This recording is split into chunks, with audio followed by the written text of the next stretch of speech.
அதிமுக முன்னாள் அமைச்சர் SP வேலுமணியின் இல்லத்திற்கு சென்ற நடிகர் ரஜினிகாந்த் புதுமண தம்பதியான அவரது மகன் மற்றும் மருமகளை வாழ்த்தினார். கூடுதல் தகவல்களை நமது செய்தியாளர் வழங்க கேட்கலாம். விவரங்களை பதிவு பண்ணலாம். அதிமுக முன்னாள் அமைச்சரும் அதிமுகவுடைய தற்போதைய தலைமை நிலை செயலாளருமான SP வேலுமணி இல்ல திருமண விழா கடந்த மார்ச் மாதம் நடைபெற்றது. அப்பொழுது ரஜினிகாந்த் அவர்களுக்கு நேரடியாக அழைப்பு கொடுக்கப்பட்டது. அப்பொழுது ரஜினிகாந்த் செல்ல முடியாமல் போனது.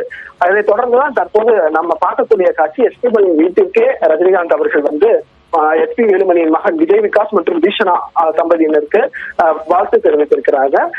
சென்னை MRC நகர்ல இருக்கக்கூடிய அடுக்குமாடி குடியிருப்புலதான் SP வேலுமணி இருக்கு.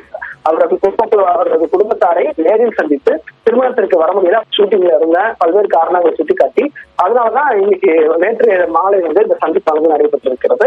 அதிமுகவுடைய மூத்த தலைவர்கள், மூத்த நிர்வாகிகள் ரஜினிகாந்துடன் தொடர்ச்சியாக இணக்கமாக இருப்பதை பார்த்தோம். அண்மையில கூட ஜெயலலிதா அவர்களின் பிறந்த நாளுக்கு போயர்காலம் இல்லத்திற்கு சென்று ஜெயலலிதாவின் புகைப்படத்திற்கு மாலை அணிவித்து மரியாதை செலுத்தியதையும், தற்போது முன்னாள் அமைச்சர் SP வேலுமணி வீட்டுக்கே சென்று மணமக்களை வாழ்த்தியதையும் நம்ம பார்க்க வேண்டிய ஒரு முக்கிய செய்தியாக இருக்கிறது.